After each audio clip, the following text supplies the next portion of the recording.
I am going to do what must be done until my Savior comes. So I want to start off with an attitude of gratitude. I want to thank the Brothers of the Word for inviting me to be here. I want to thank God for inviting them to invite me to be here. I want to thank Scott Schickler and Jeff Waller for the work they're doing with the 7 Mindsets, for developing the 7 Mindsets and sharing them with me.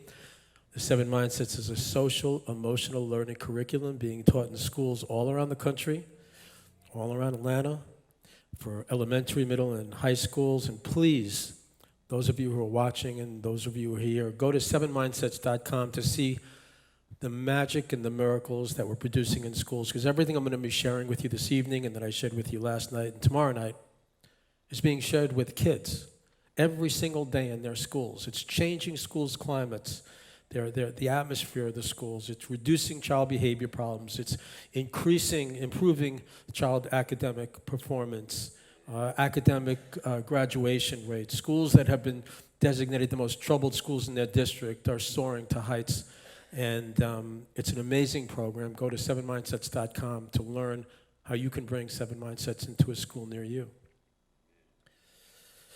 All right. We have our PowerPoint ready? Anybody remember what I spoke about last night? You're going to have to let me know, because I kind of go blank when I get up here. And something just goes whoosh. And it just goes whoosh right into me and whoosh right into you and then whoosh back into me. And I want to invite everybody to please feel free to email me your thoughts, your comments, your questions, anything that arises. My email is simple to remember. It's bob@boblancer.com. We're all friends. And I just want to stay connected with you. What are the 7 Mindsets? The 7 Mindsets are the way of thinking demonstrated by the highest achievers, the highest contributors, and the highest earners throughout history. And what we've discovered through the most extensive research into the science of happiness and accomplishment is that it's not what you have that makes you happy. It's not even what you do. It's how you use your mind. And there are 7 ways, like 7 days of creation, right? There are 7 ways of using your mind that if you practice applying these 7 mindsets to whatever challenge you have, you start rising to the highest level of accomplishment, the highest level of results, and the highest level of joy, all at the same time. And if there's anybody here that's concerned with finances, anybody here concerned with finances? Right? Okay. It's time to let that go. I know you're holding on really, really tight because you don't want to lose what you have. But you got to let it go, because there's no other way that more can come. That's the cycle that everything works in. You let go of what you have in order to receive more. You have to let go of more to receive even more. One of my clients several years ago was a fellow who was making $500,000 a month. He was in his mid-40s. He'd been doing that for 7, 8, 9 years. And we were having a conversation about it. He used to like to talk to me philosophically. And he admitted to me, he said, "Bob, you know, I'm a very wealthy man, but I will never be a billionaire." And I said, "Why is that?" He said, "In order to be a billionaire, you have to have $999 million and be willing to risk it all to get to the $1 billion level." And he said, "I'm too comfortable. I can't do that." He's a very stressed out guy.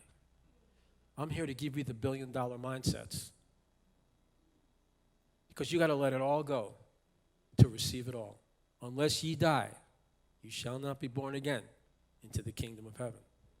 Do not worry about what's going to happen to you in this world. Be in the world and not of it. My kingdom is not of this world. Seek ye first the kingdom of heaven that is within you, and all else will come unto you. Those are not just words.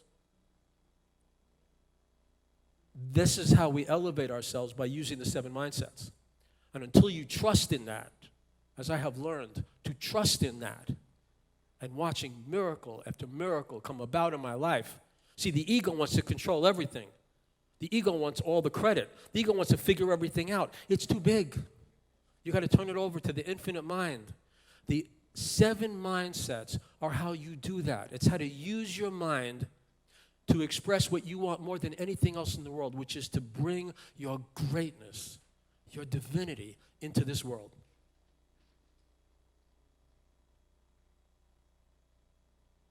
Oh, the mic? Are we better now? Away. Is that good? All right. He was making these interesting signals. It's like, I bet you angels are doing that all the time. They're telling us just where to go, and we're like, huh? Okay. So tonight where I want us to go, last night was inspiration and overview, and tonight where I want us to go is into work. As the song said, I'm going to work hard until my Savior comes, right? And the work that we're going to do is joyful work. Let me hear you say joyful work. Joyful work. Let me hear you say heavenly work. Heavenly work.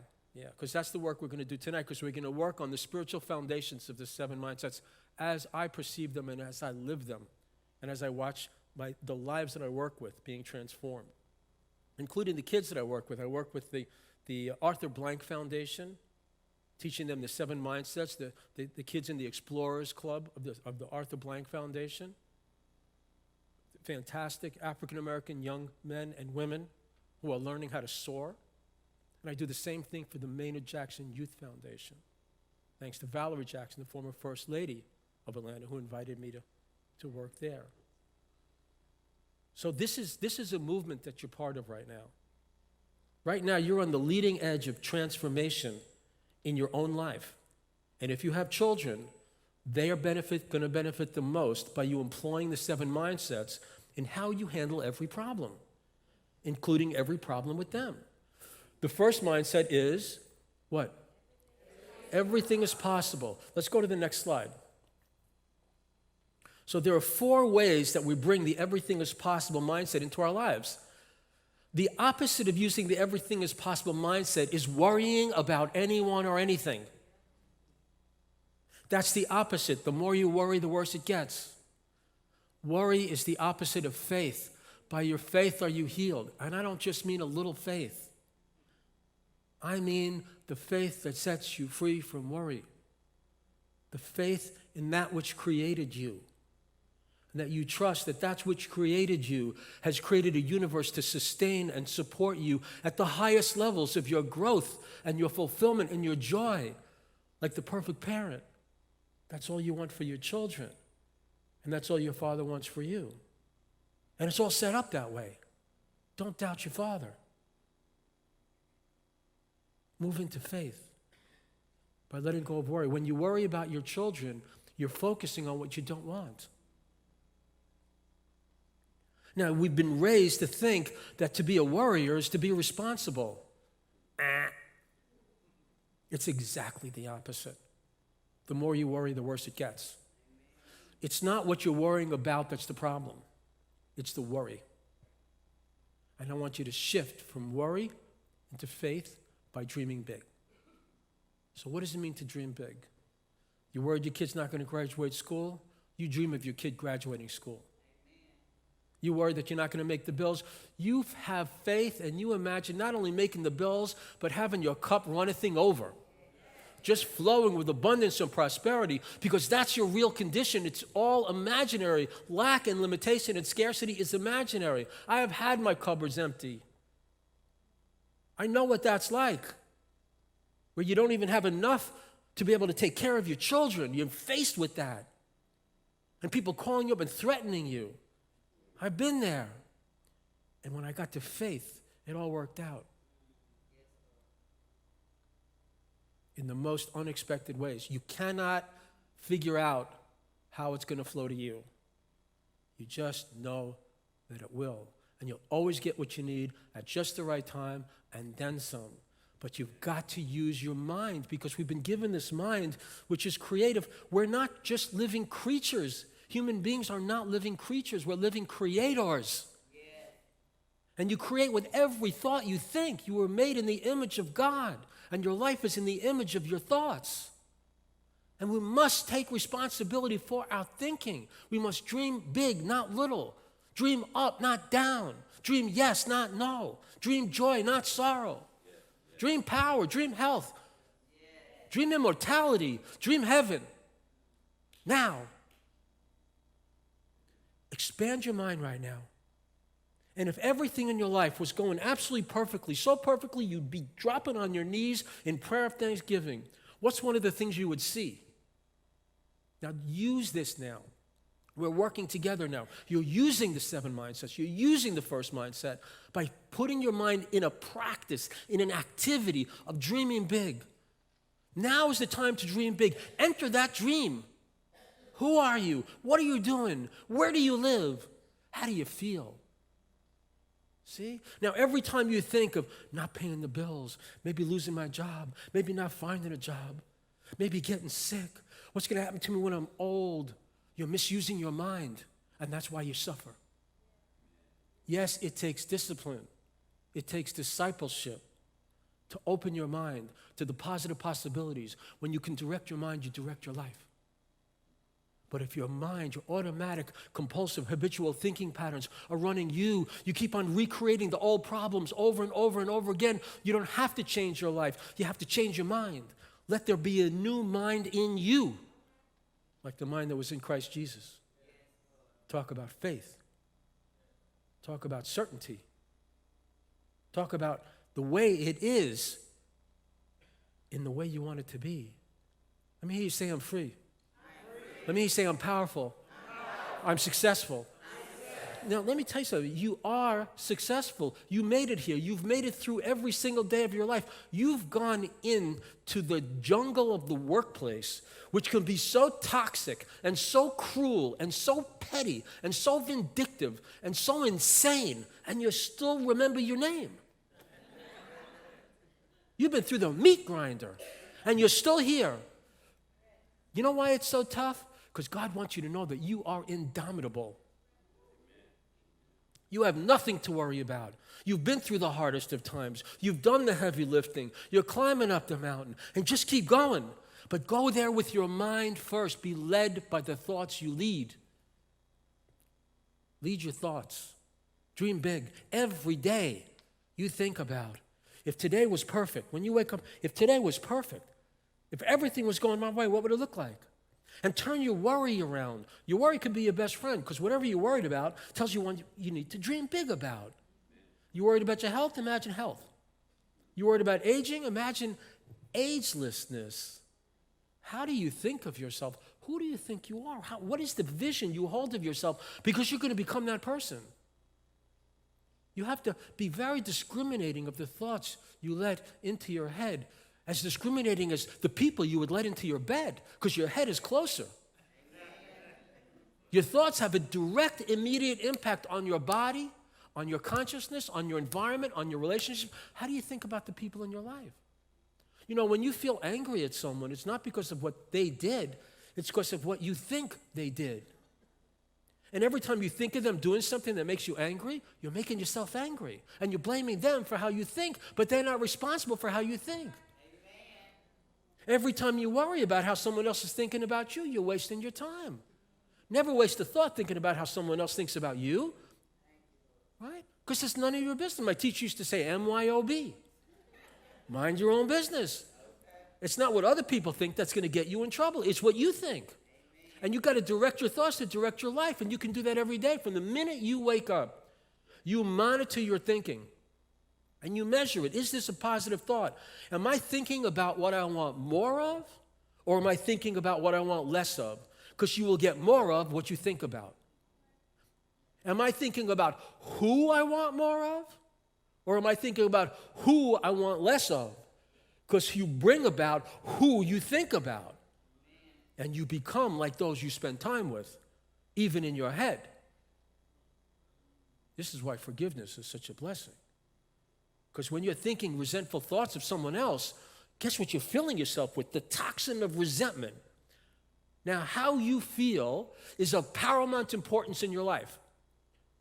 Joy is the true currency. Don't worry about money. Get in touch with joy. Get in touch with your passion, Get in touch with joy, because the more joyful you are, the more powerful you are, the more powerful you are, the more prosperous you are.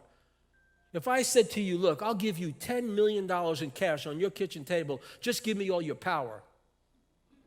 You say, of course not, because without power, you couldn't even pick that money up. That $10 million can't do a thing for you. You can't eat it. The best you can do is burn it if it's a winter day. You can't do anything with it without power. Now, what if I say, give me all your money, and I can give you infinite power? You say, of course, because with that infinite power, I can get all the money I want.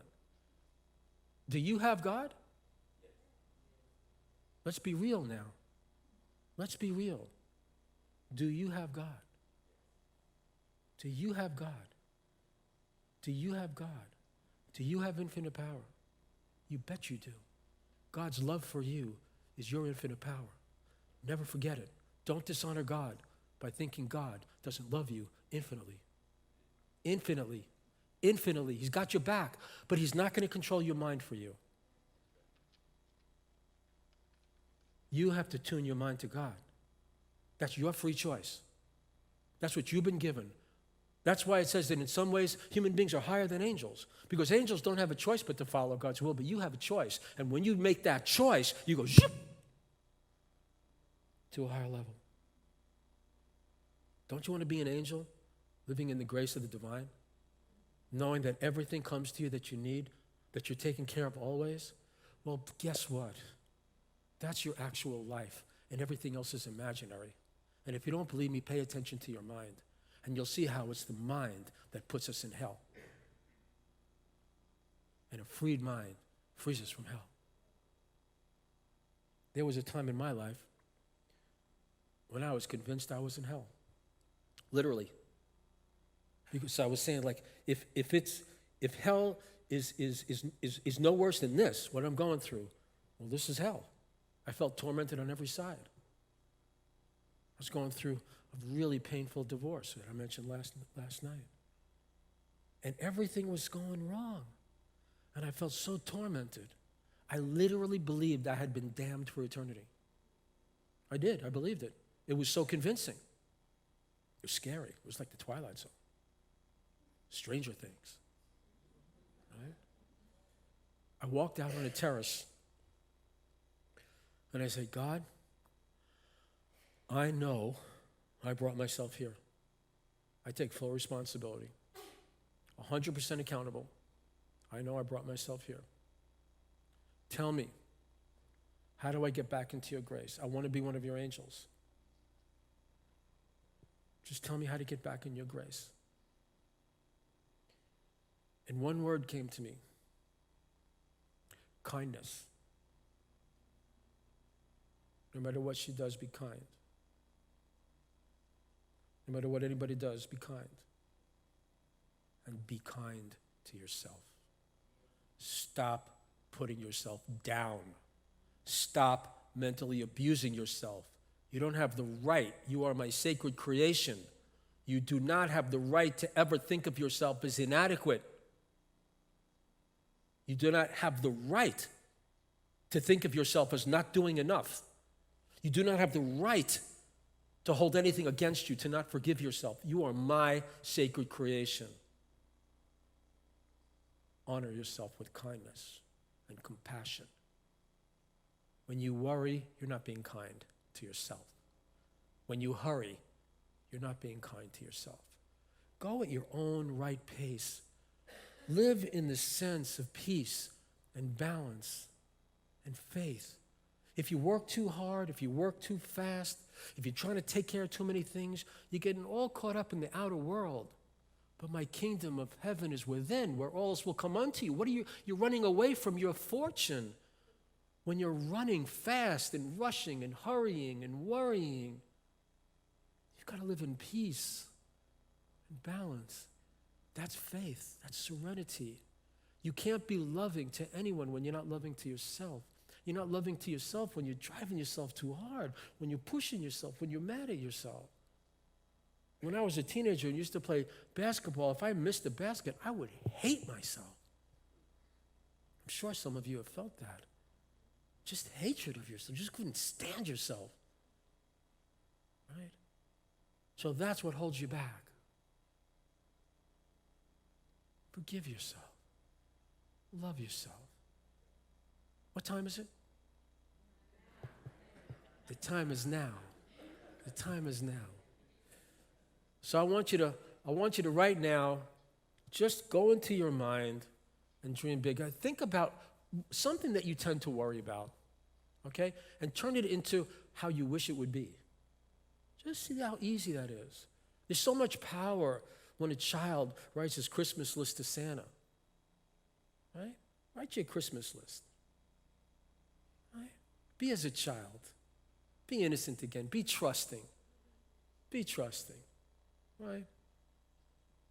Not to the point where you're naive with other people, but trust that power which is behind all things. If someone comes into your life and they lie to you and they mistreat you, trust that maybe that's something you need to learn how to work through.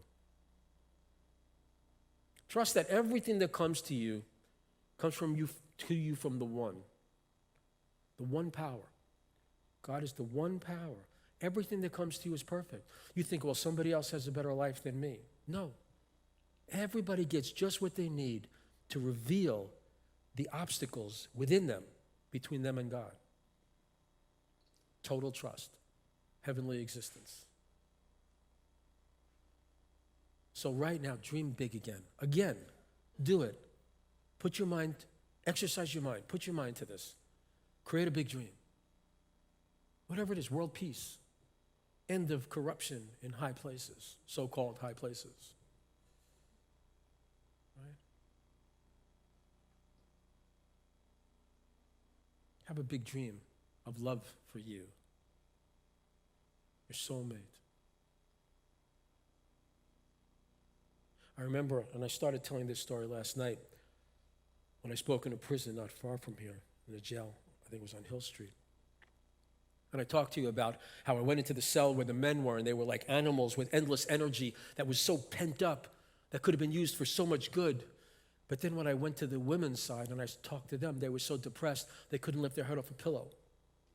And as I mentioned to you, I was talking to the women about parenting and how children become like those they spend time with. And at the end of my program, one of the women came up to me weeping, and she held up a newspaper, and she said, look, this is from Miami Herald. She said, my daughter just got arrested for the crime that sent me here. And I don't want to live anymore. What do you say to someone like that? It's just 3 words. But you got to meet him. Just 3 words. What do you think those 3 words are? That's right. That's right. If someone's suffering, don't give them advice. Amen. Just say, I love you. I love you. Me, you say, I love you. Turn to the person next to you and say, I love you. Yeah, I love you. And you know who benefits the most when you say, I love you? The lover. Right? So dream big. And dream big about other people. Right? I know she can be victorious. I know she can overcome the problems that she's facing. I know she has the support of the divine. I know that she's going through just what she needs to grow through. And I know that she's going to have whatever experiences she needs to awaken to a heavenly grace. If you exercise your positive imagination, it gets stronger and stronger and stronger. The people who achieve the most in this world are able to risk $999 million with ease and see $1 billion coming back. Because the more you let go, the more you can receive. The more you hold on tight, the more you fight good fortune from coming your way. I know it's hard to let go, and just trust. But when you let go, that flow of abundance will start coming through. So let's go to the next slide. We're going to work on these. Let's go to the next slide and go to the next slide. Okay. Passion first. So passion before money. Tell that to someone who has been raised in America. Passion before money. When you sing at the piano, you're a wealthy man. You're a fulfilled man. You're a joyful man. You're a giving man. You're a changing the world man. That's wealth. That's power. That's truth. And everybody has a song in their heart. And when a musician comes out and sings from his heart, it just makes you want to sing from your heart. And you say, yes, I get it. I dig it. I'm there. Passion first, not money first. The money will follow. You'll be supported. God wants you to do what's right for you, what's in harmony with you. He gave you gifts and talents to develop to the utmost and to use in the greatest extent possible to help the most people possible, which is what you want to do more than anything else in the world. You want to play really, really hard. And whatever it is you're good at, organizing, bookkeeping, accounting, dentistry, anesthesia, whatever it is. You have certain gifts and talents, and if you don't know what they are, then you've got to start experimenting until you find out what you're just naturally good at and what you really enjoy doing. And you have to start doing it a lot because that's what you are here for. That's how you know your purpose. You want to know what kind of job you should get? You should get a job that you can work your hardest at for the joy of working your hardest at. So if you could make money, all the money you want from any job, as long as you do what you are willing to work your hardest at for the fun of it, that's your life path. Because you can't fail at that. If you go through tough times, it's like, that's okay, because I wake up every morning and I'm doing what I really love to do. So people would say to me, this is all I've ever done. All I've ever done is pursue my passion. All I've ever done is write, coach, and speak wisdom, and study wisdom. That's it. I didn't have the discipline to live a false life. You know, Bob Dylan has a line in one of his songs. He says, I try hard as I can to be just like I am, but everybody wants you to be just like them. And you know who does that to you? Listen, you do it. Every time you compare yourself to another person and you come up short, every time you look at Facebook poison, I say it online, Facebook poison, right? And you're looking at someone else's life. That's the edited version. They have bodies buried in the basement, but they don't talk about that, right? So every time you compare your life to somebody else's life, you say, well, they got it easier, they got it better. They're luckier, they're more fortunate. They've got this, they've got that. And my life, by comparison, you're just trying to be like everybody else now. I used to be married to someone who used to say, but everybody does it that way. Why don't you do what everybody else is doing? Because I'm not everybody else. And I don't want to be like them. I don't want to be like anybody else. Maybe Bob Dylan a little bit. Maybe Muhammad Ali a little bit. Maybe Martin Luther King a little bit. Right? But I want to be able to explore my own music. And so I would say to people, well, what I do is I write wisdom, and I teach wisdom, and I coach in wisdom, and I meditate and pray and study. And they say, you make a living at that? I say, I'm still alive. You don't go to work for a living. You go to work for a life. You go to work for a life of passion. Okay? And you don't have to automatically quit your job and start, walking the tightrope. You start by bringing passion into what you do. Because wherever you are, that's what it's yours to do. There's a higher purpose involved. There's infinite intelligence guiding every step you take. Everywhere you are, you either believe in God or you don't. It's either 0 or 100%. You can't be a little bit pregnant.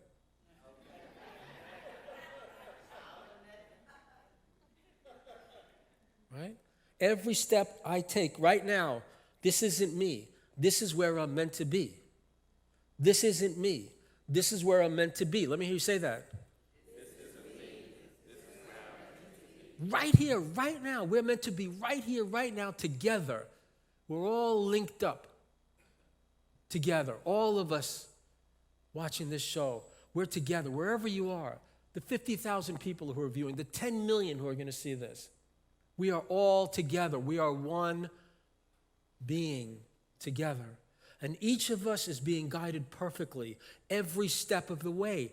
Don't worry. There's nothing going wrong. Bring passion and joy into each moment.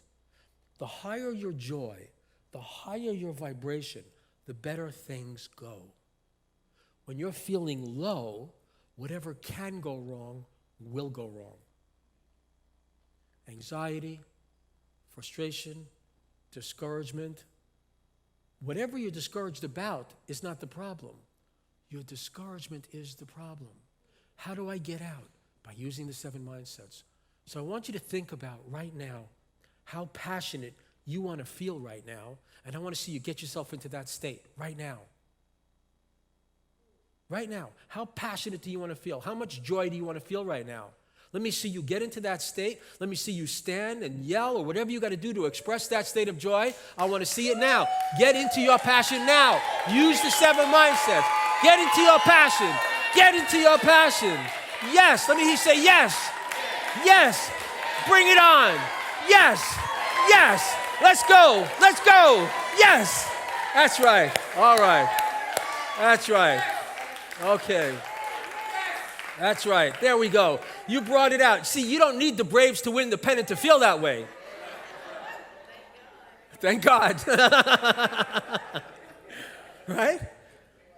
The Nationals can win the series, and that could still be okay. Right? So what did you just do?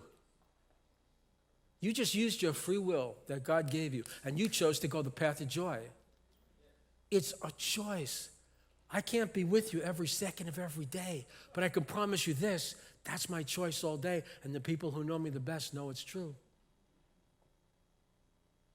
It's a decision to live with passion. When I work with these kids, and I tell them, when was the last time you felt bored in class? They said, like, every day. And then, what are you waiting for? For the teacher to light you up? Never going to happen. You've got to light up the world. Let me hear you say, I'm going to light up the world. I'm going to light up the world. I'm lighting up the world right now. I'm lighting up the world right now with my faith. I'm lighting up the world right now with my joy. I'm lighting up the world with my decision to light up the world right now. See, this church right now is like a glorious sun. And the rays coming out of this church are going into the community and lifting everybody up because we're all connected. Let's go to the next mindset. The next one, the next slide. There we go. When you are joyful, you're singing, joy to the world. I'm sorry for that. I have the unique ability to sing a song flat on every note. And I'm not afraid to sing. But I won't hurt you. I want to be kind. Right? So when we get into this state right now, we're vibrating. There's faith in this room. There's faith going out into the world of the internet right now. Every viewer who's watching this is being affected by how we feel right now. This is an us. This is not a me. This is an us. This is us joining together to bless you with positive energy in your life into the future. Pastor Bonner said, you're speaking to eternity and infinity when you speak in this church. And right now, you are all radiating your energy like the sun radiates its warmth. You're radiating your love and your joy and your motivation and your enthusiasm and your hope and your faith, your power, your passion. And it's going into your children. Now, you can't have a depressed parent and a motivated child.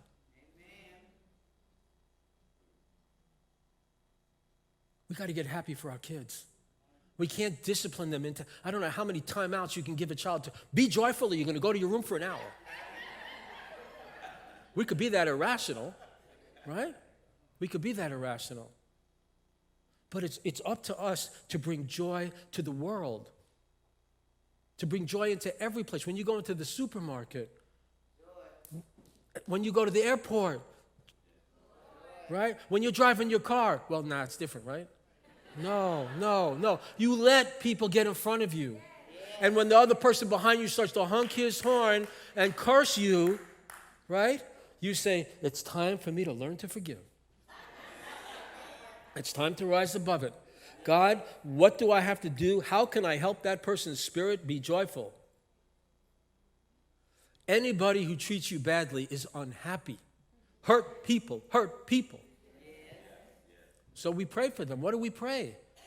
We just pray, what can I do to free this spirit from the chains of cruelty, from the unhappy, miserable chains of cruelty? Right? That purifies your heart. And what does it say in the Bible? Those with a pure heart will see God. How do you purify your heart? You work every day at living in joy and sharing it with others, living in kindness and sharing it with others, living in love and sharing it with others. And if you're not kind and joyful and loving, take a nap. Yes. Amen. Amen. You're pushing yourself too hard. You got to trust that you can treat yourself well and get away with it. Ladies, you've got to be able to say no. Ladies, you've got to be able to say yes to yourself. Ladies, you don't have to please everybody. Amen. You don't have to take so much care of everybody that there's nothing left and you're depressed. But you can't expect the men around you to not take advantage when you're willing to be taken advantage of. Unless you find just that right prince. You've got to be able to say no and establish your boundaries, and not just with your husbands, but with your children. You will not talk to me that way if you want to have screen time. Right? Right? So we are connected. And what you send out comes back. So it's up to you to stay in that right state where you can be loving and kind. And sometimes you wake up and say, you know, I'm just not loving. I'm not loving today. I'm just not there. So do the best you can to stay in bed as long as you got to stay there. And you say, but Bob, I got to pay your bill. I got to pay the bills. And I'm saying, no, you don't. No, you don't. You got to be in joy, or you're going to lose more money than you can count. Amen. I don't care how much action you take from a joyless heart. It's not going to work out. And when your heart is filled with joy and faith and courage and confidence and enthusiasm, you just naturally go over here and the door opens up. And you just have to have the courage to walk through it. So share your best self. We're all connected. How you treat the people around you comes back to you. Right? So you're being loving and kind. And you want to remember, as I said last night, every relationship is your golden opportunity. When I speak to salespeople, it's like a rule, a law in sales. The more difficult the person, the more prosperous the sale can be. Right? And it's not that you have to kiss up to the person. You just have to transcend your ego and remember what you're working for. You're working for God. You're working for love. You're working for joy. Right? You're working for your children. Right? You're working to leave a positive mark on the world. And so when you're dealing with a difficult person, right, you realize that the only reason this is difficult is because I'm getting triggered off here. So I have an opportunity to grow. Like I say in my parenting classes, God sends a difficult child into your life when it's time for you to grow. When it's time for you to grow. So when you reach a difficult person and someone's triggering you off, it's like, thank you. This is what I have to overcome within myself. I have to free myself from these negative reactions. The only way I can do it is to see it coming up and choose not to go there. And every day you make that choice not to go there, you get a little bit stronger and a little bit freer. See, that's what the Exodus represents. The leaving of slavery, going into the wilderness and ending up in the promised land. What is slavery? There's no one free who is run by their automatic emotional reaction habits. That's a slavery.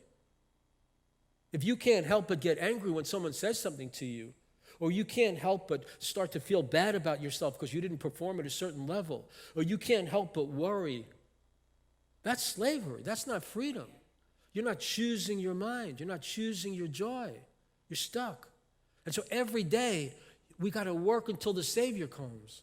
What are we working on? Getting free of our anger, getting free of our sadness, getting free of our resentment, trying to trust joy, trust joy, trust joy, trust joy, trust joy. You've spent your whole life trusting anger and anxiety and stress and worry and pressure.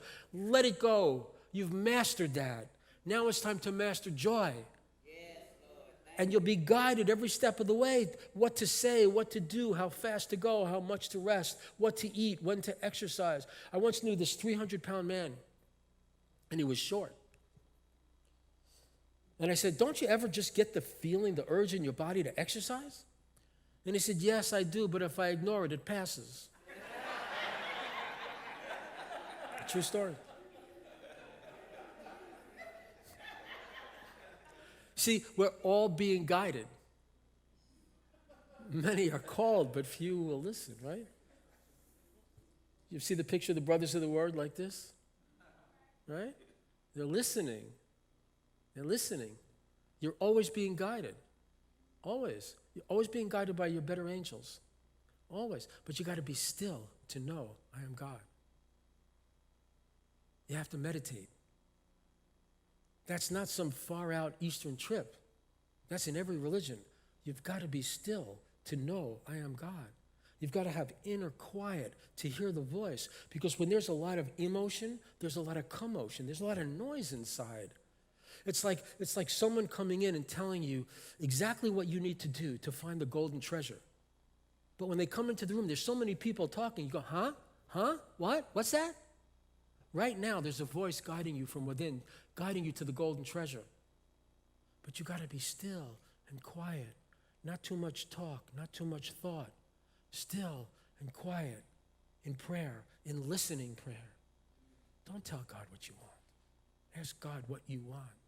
What do you want? What do I need to do? And then you don't just moan about it. You just get still and wait. No more decision making. You take a look at your options, you get still, and you ask for guidance, and you wait. And you'll feel the truth. And the truth will set you free. Okay, let's go to the next slide. What time is it, by the way? That's right, that's right. Okay, 100% accountable? 100% accountable. 100%. You know that person who stole from you? You trusted him. You know that person who lied to you? You trusted him. You know that bad deal you entered? You entered it.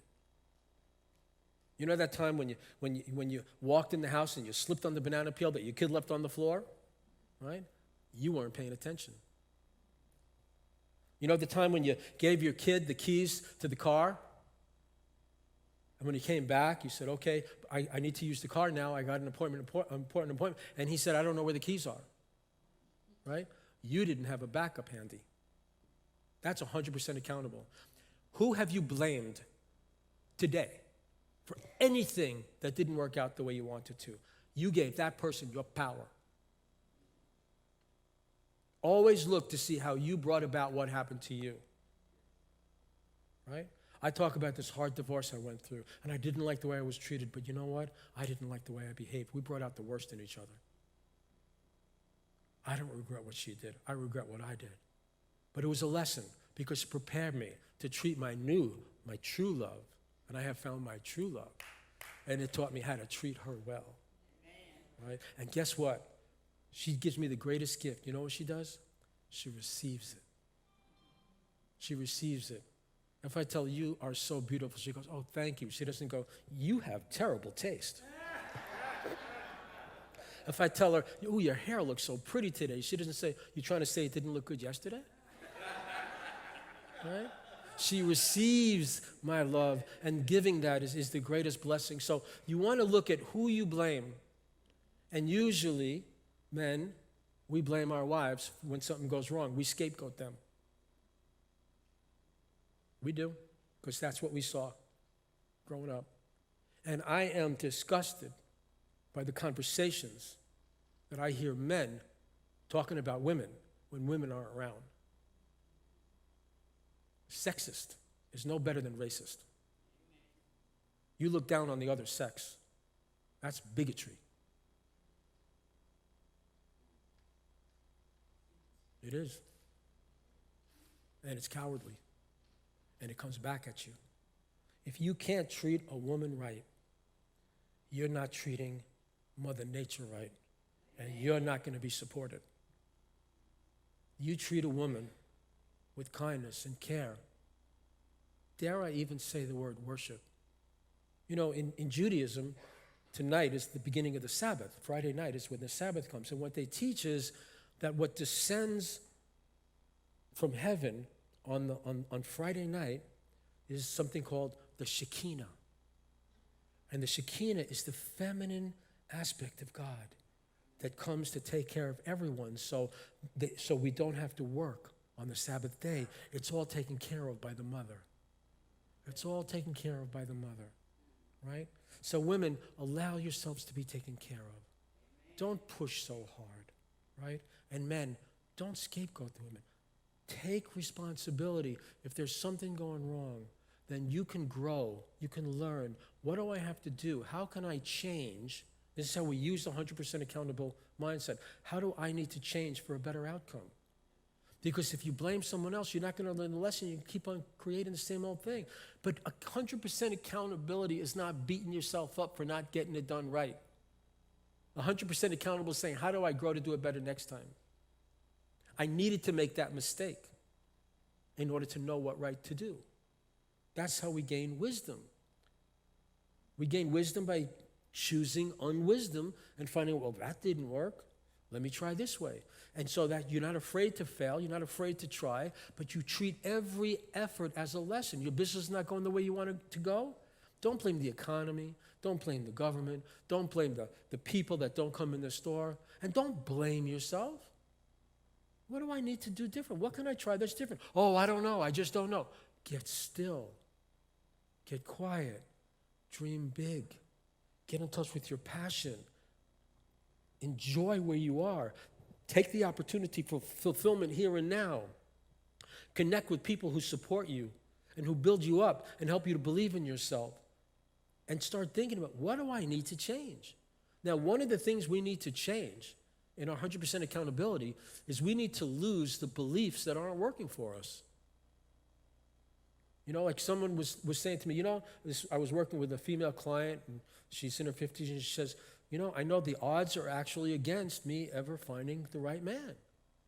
I said, let me tell you something about statistics. What are the odds that you're going to get struck by lightning? It depends on what you do. If there's a thunderstorm and you go outside and hold a big metal pole up, the odds are you're going to get hit by lightning. It depends on what you do. Forget about statistics. It depends on what you do.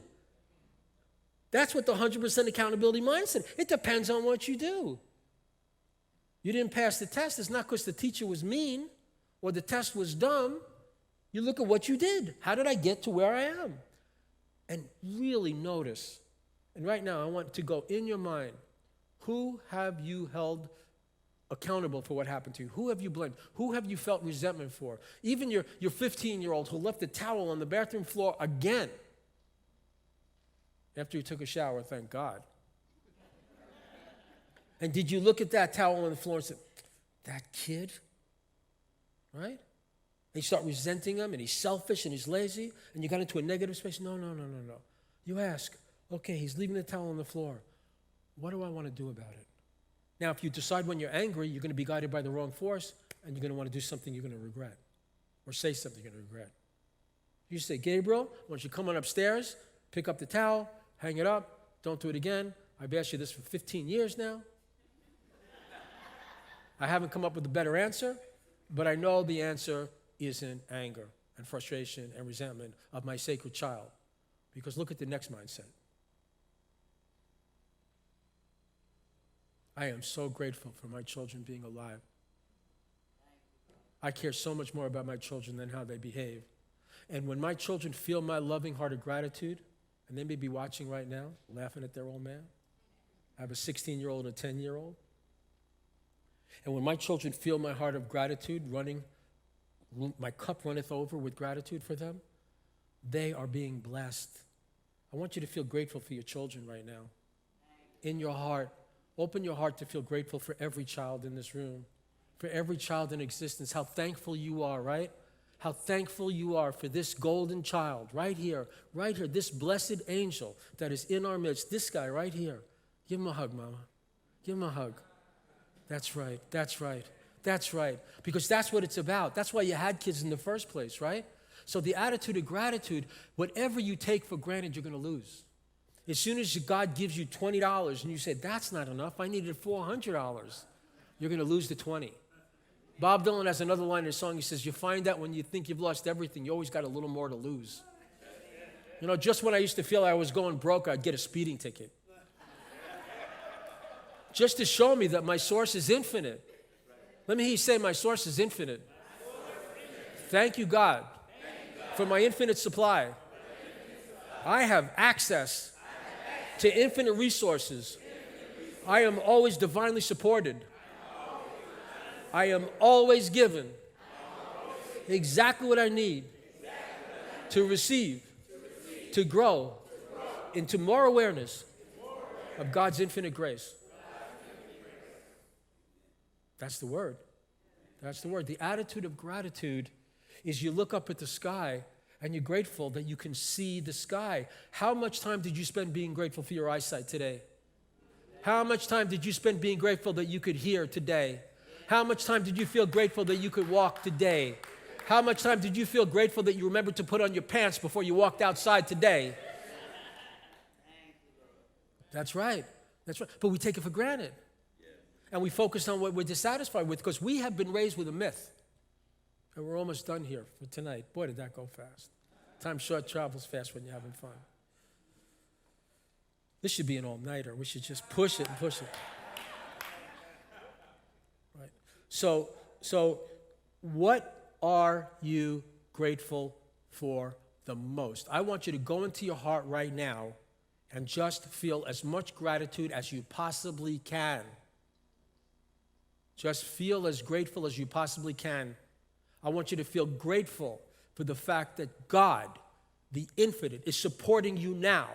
And you're always being taken care of. And you never have anything to worry about. And yes, precious things come and precious things go to be replaced by more precious things. As Christ said, you can tear down this temple, but I will build it up again in 3 days. This whole universe can disintegrate, but the invisible matrix of forces that created this beauty and order of the universe will create another one that's a better one. And that's what's going on in your life. You only lose to receive a greater life, a more abundant life. And you don't have to feel dissatisfied for a better life. People think they have, that's the myth. They think they have to be dissatisfied with what they have to get more. No, the more grateful and appreciative you are of where you are, of this great church, the more great this church will be. This is the greatest church I've ever been in. This is the truest church I've ever been in. This is not about false values. There's no ego here. There is service here. There is purpose here. This is the greatest church I've ever been in. And I dreamed years ago that I'd be working in a church like this. And you didn't know that. But God knew it. To talk to you. To share with you. I'll tell you a quick secret about myself. It's embarrassing. But I just remembered it today when I told it to the woman I love. When I was a teenager, people used to say, what do you want to be when you grow up? And I really wanted to be what I'm going to tell you. I wanted to be Moses. I wanted to be able to lead people to the promised land. Thank you very much. I'm grateful for you. Thank you. Thank you very much.